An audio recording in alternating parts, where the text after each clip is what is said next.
There are 7 levels of Japanese whiskey. Most people never make it past level 2, not because of money, but because nobody ever showed them the map. At level 1, you are drinking a perfectly good $35 bottle from a supermarket shelf. At level 7, you are holding whiskey that collectors fly across the world to bid on. This is the complete ladder, every level, every bottle, and exactly what it takes to climb. By the end of this video, you will know precisely where you stand. Number 1 on our list is the entry tier, where curiosity begins. Here, Suntory Toki defines the standard. It is a precise blend of green, herbal malt from Hakushu, Yamazaki's sweet orchard fruit, and clean grain whiskey from the Cheetah Distillery. The result is exceptionally light, offering a bright, citrus-forward profile engineered specifically for the highball. For a small distillery counterpoint, Akashi White Oak from Eigashima, a house with Edo period sake roots, provides a softer, highly approachable alternative matured in ex-bourbon and sherry casks. The honest verdict is simple. These are not dumbed-down, compromised liquids, because Japan does not make a bad entry-level whiskey.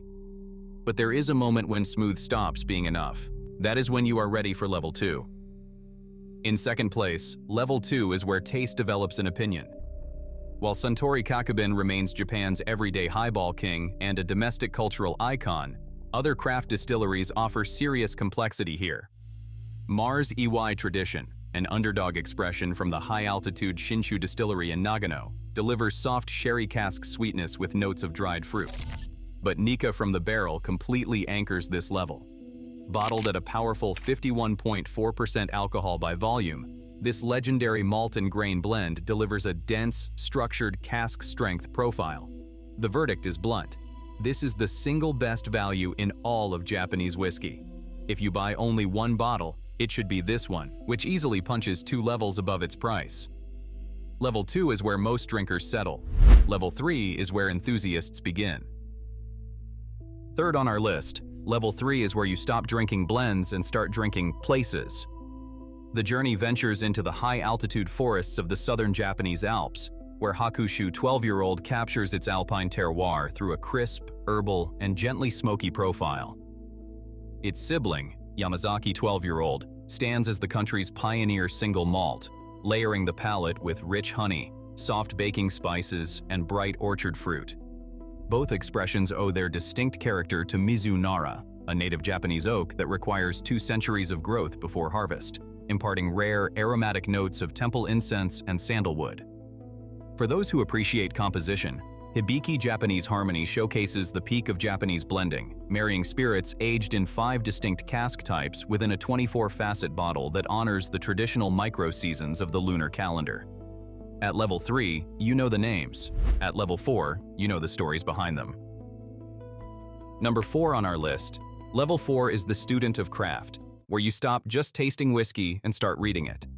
At this stage, distillery identity, historical pedigree, and geographic terroir become central to the liquid in your glass.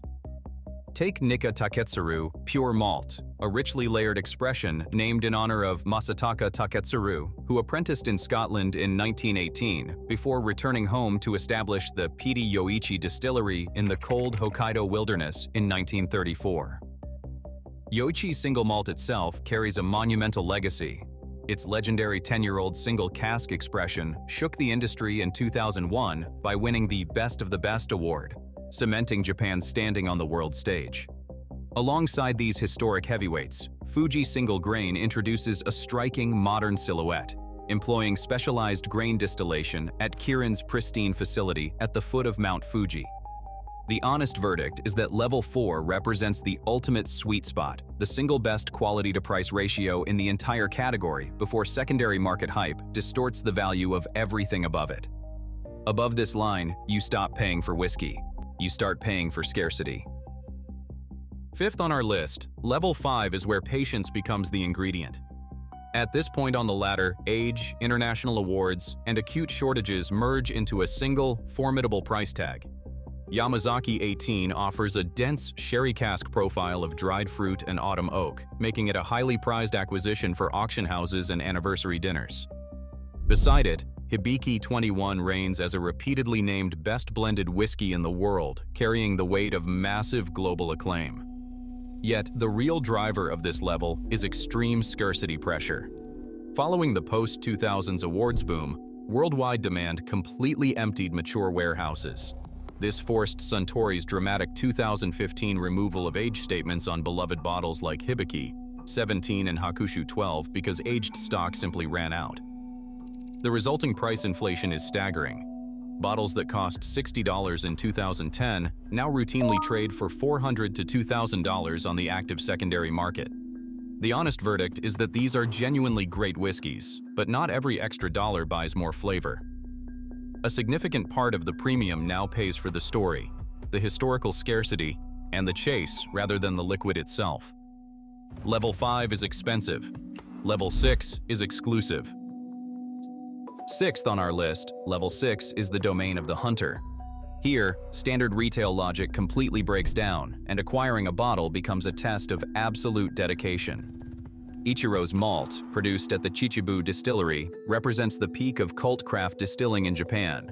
Its legendary playing card series, comprising individual single-cask bottlings styled after a deck of cards, has attained mythical status among global collectors.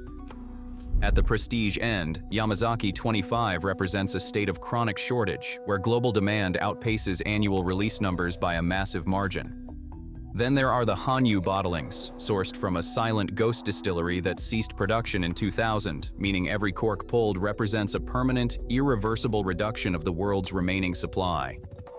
The honest verdict at Level 6 is that finite supply and collector obsession now dictate the price far more than the liquid inside the bottle. And then there's the level almost nobody reaches.